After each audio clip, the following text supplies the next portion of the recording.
Automathletes, Larry Sorensen here, and today I'm going to talk with Tom Bowden and find out what makes him an automathlete that's not done yet. Before we get started, please remember, if you enjoy our content, like, subscribe, and ding that bell for notifications, and support the channel. We would really appreciate that. All right, let's begin. Tom, thanks so much for joining us today. Why don't you start us off with a little introduction of yourself?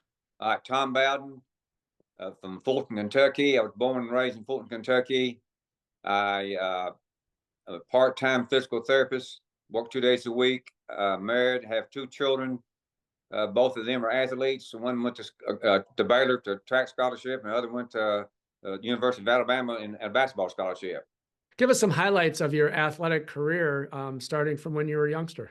Ran a lot when I was a kid and started lifting weights when I was 12 years old, bought my own barbell sets. I didn't start running track till I was in the sophomore year. And I was Class C and had to run against Class AAA. I only ran 3 track meets a year, but my senior year, I ran 158 and 800 meters, got third in the state against those 2 other schools that ran 17 track meets a year. And I had the fastest time in the state of Kentucky in the 400, but it was 440 then. But my coach, they talked me out of it for some reason or other to get points away from another school. So I didn't get to run the 400, even though I had the fastest time in the state. And when I got to college, I got a track scholarship. I had an offer for football scholarship as well. They wanted me to walk on an OU football team because I took my physical therapy in Oklahoma, and I walked out with the OU football players. And they knew I could run a 40 and 4.37. He said, man, and they talked to their coach. He said, you tell that Bowden guy he can come play with us as a walk on. I need a safety, but I already used my eligibility on track. So and they said, well, you can lie. That's what they said. You like this. They said, what was your name when you ran track? Tom Bowden. What was your birth certificate name? Harry Thomas Bowden. Said, go ahead and do that. You can play on University of Oklahoma. I said, nah, that won't work. You can do it today, but that wouldn't work then. So then I had a chance to get a track scholarship at University of Tennessee, but I already had a track scholarship in Oklahoma, and I took that. It was Oklahoma Baptist University and had that, and so I took that instead because I love the run, man. So did you do anything throughout your adulthood before getting into masters? Yes, I've done a lot of stuff. I've done BMX. I was ranked 4th in the nation in BMX running in my age group, and I did bicycling for about 15 years and competitive cycling. But that got too dangerous. People started running. People on their cell phones, and they didn't want to run, and it was just too dangerous. So get this, people say, "Well, Tom," because people saw me. If they see me today and downtown, they say, "You still ride your bicycle?" Because they see me ride all over town. This town doing intervals. Because I'm a track runner, so I did intervals to get myself faster. But in order to be good in cycling, you have to train 3 to 5 hours a day, which I could do because I'm semi-retired. But I told them, I said, "What would you do?" I said, "Would you rather train 3 or 4 or 5 hours a day for cycling, or train 1 hour a day, 3 times a week, and be a world-class runner?" It's a given. That's a no-brainer. So what was the age range that you were BMXing and then road cycling? It was the same thing. It was a vet. They called it vets. People 50 years old or more, something like that.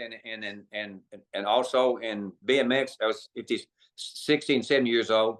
So what age did you get started in masters track and field? I remember when I ran some when I was 54 or something like that, and I had the fastest time in the 1,500 meters. I think I ran like a 4:23, and I broke the Kentucky record, and then I ran a 2:03 in 800 meters, and I was ranked 2nd in the world in that. And so, then I sort of quit and started cycling, but I always come back to running, and I always come back to lifting weights. That's 2 things that's been my life, is running and lifting weights. And then when I was 75, I ran, and I had the fastest time in the world in the 400 meters when I was 75. And then what I do is that when I go to track meets, I try to improve my time to be ranked. I won a lot of gold medals and a lot of medals. Like in 2023, I won 9 gold medals at the Masters Track and Field, 9 of them.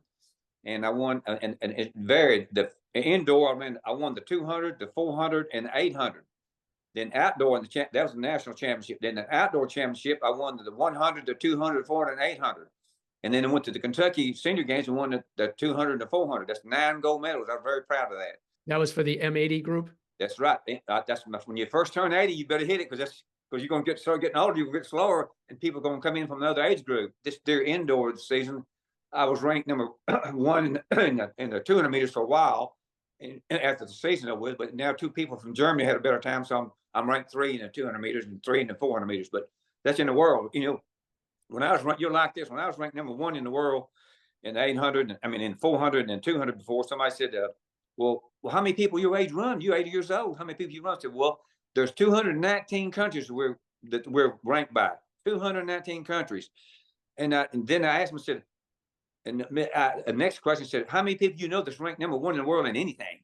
Yeah. I said, one of them. I mean, I generally get ranked from number 1 to number 5 all through my career. You know, as I get older, it goes down. All right. When I'm younger, I hard and get number 1.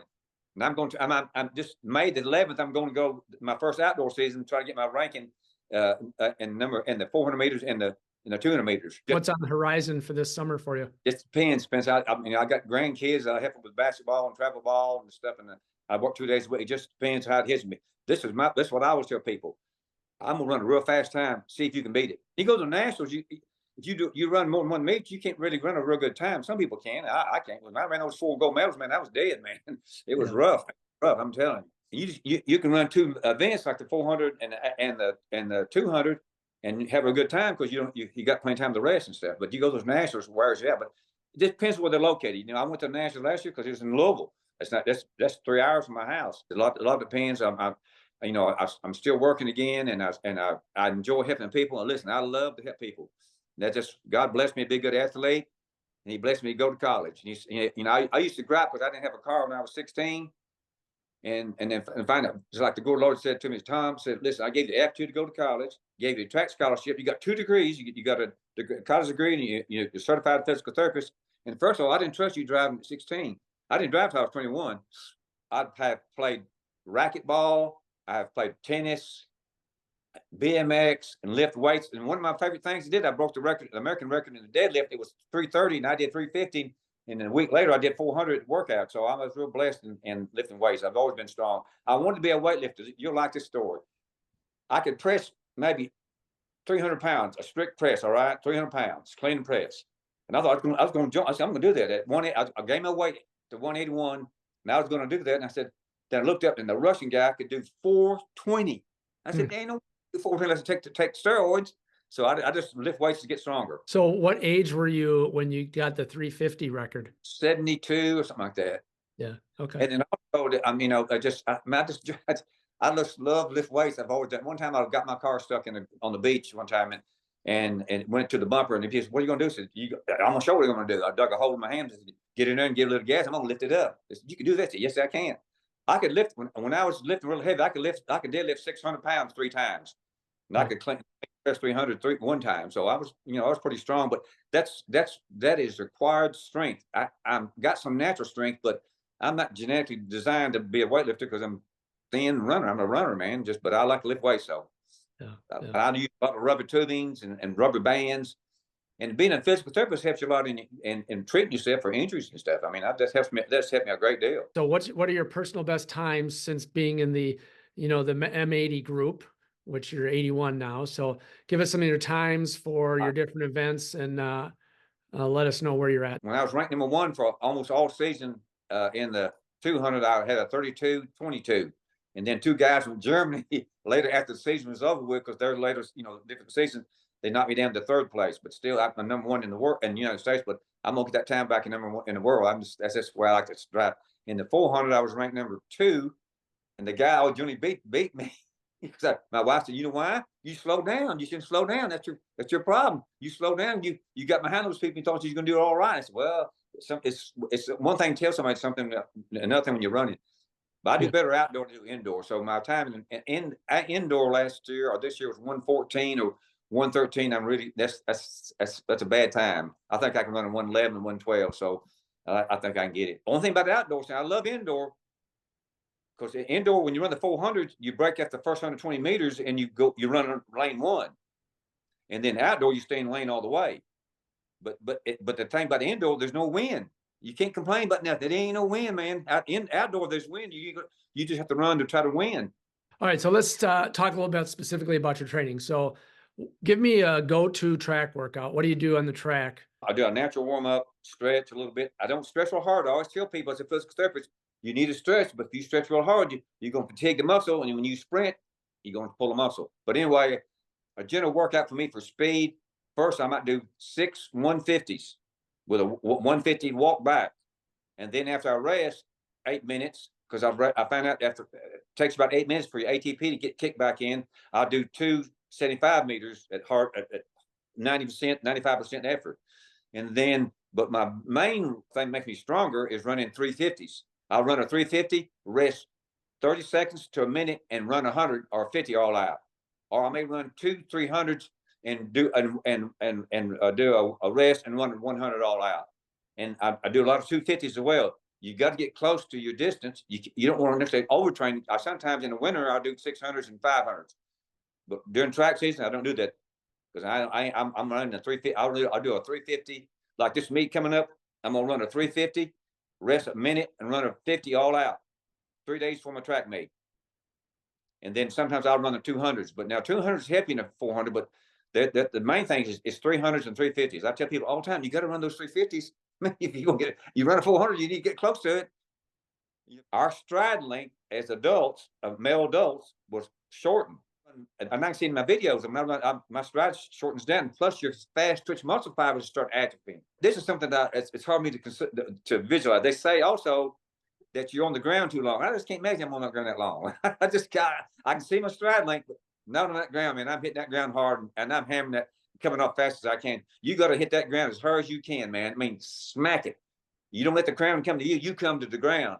And I can't buy that part, but I can buy the part that I can see my stride length is, and I work on that, and I work on my fast twitch muscle fibers by doing some weightlifting to stimulate them. Fill us in on your general weightlifting routine. The explosive would be more for my legs. I would do maybe quarter squats with maybe dumbbells or barbells. It matter, maybe 12 to 15 reps. As a physical therapist, I tell people when I work with people, I said I want to do 8 reps, 2 sets, rest, and when you can increase your reps to 12, you increase your weight again. Don't go over 8. That just keeps you from straining too much. You I used to be able to deadlift over 400 pounds, and when I used in the blocks, I used to get my wife had to get behind me because I'd push those blocks out of the ground.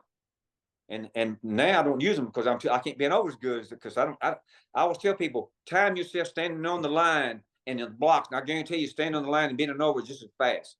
81-year-old person can't come up as fast as when you're standing up, so it makes a lot of difference. So, but again, your answer to lifting weights, I generally stay anywhere from 8 to 12 repetitions. And then I'll use a lot of T-bands, the rubber bands, and that helps your speed. I'm telling you, I tell people, you got to use it, man. It gives you resistance. You got to give yourself resistance. And you know that you've seen those Watusi Indians where they jump up and down, pogo, that helps your speed.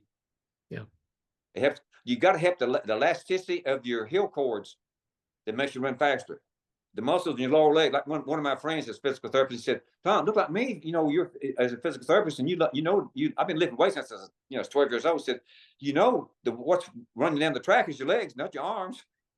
Well, although your arms do help you now, you got to use your arms when you're running hard and fast and stuff. But you got to be relaxed, but you got to pump them. But so I work on strengthening my calf muscles. Don't try to get them bigger because I have the chance to get bigger because I lift weights. Muscles have memory. And I'll start gaining weights in my arms and my lats, and they get big, and they slow me down. They look good, but you got to pack that meat around the track. And I don't want to do it that way. I weigh 165, 161 to 165, the same weight I weighed in college. You do a lot of exercise, obviously, and a lot of training. How do you feel your body in order to stay fit in general and to be explosive like you are? I work anywhere from 3 to 4 days a week. If I see where I worked out too hard, because I get, your memory says, man, you got to go out there and get it, man, and all that stuff. And I said, if I feel like I did too much, I'll take 2 days off of those 2 days. But it's 3 days a week, sometimes 4 days a week. I may work on my starts. Again, I work on my starts with that third band stuff. Put that on me, and that helps my start. Listen, I show people that before. Said, and then I tell people you need to work on your 60-meter speed. Well, you don't have to time yourself. You can time yourself. Then time yourself 3 weeks later and see if you improved any. Work on that 60 meters. If you get faster than 60 meters, I don't care if you're a marathon runner or if you're a shot putter or if you're a piano player. If you run those 60 meters, you be faster. Your muscles get faster. They eventually peak out now. They're not going to keep on getting faster and faster, but they'll peak out. But you can improve your time in running by improve your 60-meter time. And before I run a track meet, I don't lift 10 days. I don't want my muscles to be sore from lifting weights. Yeah. Some people may do it different, but I'm a physical therapist. And I've been doing this for a long time. Don't know it all, but I know I've been exposed to a lot of stuff. All right. So tell us how you fuel your body, though. What's your approach to diet and nutrition? I don't eat no junk food. I just eat regular food. I do take supplements, but I take supplements that are like to help my prostate. I take supplements to help my heart. I take a lot of stuff to help my heart, like hawthorn berry and CoQ10 and all that kind of stuff. I take that stuff to help my heart because, man, I'm 81 years old. And you got to help. You got to get that heart. You got to help it. I mean, right now, when I'm in shape, my heart rate is like anywhere from 37 to 41. When I was in college, my heart rate was 31. My maximum heart rate in college was 220. Now, because I'm older and your heart gets thicker and you get slower, my maximum heart rate is probably 150 or 160. And my heart rate's anywhere from 37 to 41. And if I went to the hospital today, they knew I was a runner. I walked up there and they had something wrong with me, some kind of infection or something, and they took my heart rate and said, "Man, you need a pacemaker. Man, you got bradycardia, man. Your heart rate's too low." I said, "But it's been that for a long time." But dieting, I don't eat junk food. My wife's a very good cook, and we know and she's a runner. She runs 5Ks, and so we are very conscious about what we eat. So do you do any focus specifically on proteins or anything in particular, or just try to eat in a balanced way? I'm O type blood. The O type blood is the oldest blood type. We're meat eaters. So at 81, what motivates you to keep going and do this? I just love to compete. I love to compete. I like to compete against myself, and compete against people. And I look all the time what the best times are, and I see if I can get my ranking better than that. So I don't go for medals and stuff because I've got a lot of them. There's nothing wrong with it. And I like to get them. When I win them, I'll get them. But that's not what my concern. My concern is how much can I get that time down so I can be at number one in the world or close as I can to that ranking. I'm gonna do that. I just love to do that. That keeps me going. And I know it's gonna be tough on me because there's guys coming in on from the 75 to 79, but I'm gonna give them a run for the money. You have a long history, obviously. Is there anything you would do differently if you could go back and change something in regards to your health and fitness journey? I would start my master's track and field earlier. I'd start my 50s and keep it up and stuff because I did it. I did trail running. I've run 30 miles before. I'm not doing trail running and stuff. I just like to run and stuff. One time I went out, you like this, when I went out to trail running, and a guy came out with a rifle. Said, "What are you doing out here?" I said, "I'm a runner." I said, "Well, how do you get out here?" I said, "Buddy, I'm a runner. I can run this far." I said, "You need to get out of here." It was marijuana patch in the national forest, and I had to put my hands up. Said, "Wait a minute, buddy. I'm just running here. I ain't bothering yourself. Just let me go." If you could put it in a bottle, what would your secret sauce be that you could tell the rest of us? It's got to be a gradual process, and you just got to slowly build up. You can't think, "Well, I ran this in high school. Well, I did that. Or I ran this in college." It's not the same. You got to take it easy, 2 or 3 days a week. Build your speed up. Work your speed. And if you're going to be, if you're known to be fast, then work on your speed. If you're known to be not fast, work on your distance. But you still need to work on your speed. I can back up a little bit on that. You can still work on your speed a little bit because if you prove you're 60, you improve your distance running a marathon or whatever it is. But it just if you have that speed and the fat and those muscles turn over, it helps it. I like dark chocolate, right? I like Hershey with almonds. And one time this guy asked me said, "Tom, I don't believe you can stop eating that. I like chocolate real well, all right?" So I'll tell you what I can do. I'm gonna mark this thing here and put a time on. I'm gonna put it in my drawer, and I'll guarantee for 1 year I won't eat that bar. And I showed him I do this. Well, that's discipline. So that's right. You got to have discipline. That's key in running is discipline. And any kind of actor is discipline. You got to want to do it. If you don't, it's not having fun. You don't need to do it. You're not going to do nothing. You're going to end up hurting yourself or just getting bored and stuff. You got to have fun. You got to have that desire. And anybody can do it. You don't have to be. I saw a guy today running at 100 years old, running 100 meters. Now he wasn't very fast like he did when he was younger, but he was out there running 100 meters. That's awesome. I thought that was great. If I live that long, I'll try. And if I can still run, and the Lord allows me to keep on running, I'll be doing it too. Well, Tom, I want to thank you so much for taking time to tell us a little bit about what makes you an autumn athlete that's not done yet. It's been a lot of fun. Why don't you wrap us up here with just a final comments to my audience? Give them some of your final thoughts. I just tell you, if you're interested in running or any kind of sports, get into it easy. If you enjoy it, Google and see how you can improve it. Ask people how you can improve it, or if you're running, ask other people how they run, and look up on the internet and tell you, and look at it with an open mind. But you got to have that desire. It comes from the heart. and you got to have that natural ability. If you have natural ability, could be slow twitch, and you could be a great shot putter, but you have to work at it. Whatever you want to do, you're gonna have to work at it. When you feel bad, you still have to work at it. You can't say, "Well, I'll just do it next time." You just can't be a fair weather person. A fair weather person ain't gonna make it. Mhm. You know, I've seen guys better than me that I worked steady and beat them much better than me, but they had natural ability. They just didn't want to work at it. I beat them. They had a lot better ability than I did. But I tell people if they want to do something, whether it be track and field, and I tell people I'm the only person in my town that does master track and field. I said, man, you know, you can do your age group. That's what you mean. They have age groups. You run against your own people. Sometimes you may run against someone else, but it helps your time. Do it, enjoy it. You should sit on the couch. They'd say on the track and field, said, get off that couch and start doing stuff. There you go, Autumn athletes. Some great advice from Tom Loudon. He's definitely an Autumn athlete that's not done yet. Remember, keep moving, set your own goals, and train hard to achieve them. We appreciate you watching. Hope you enjoyed it today, and we will see you next time. Thank you.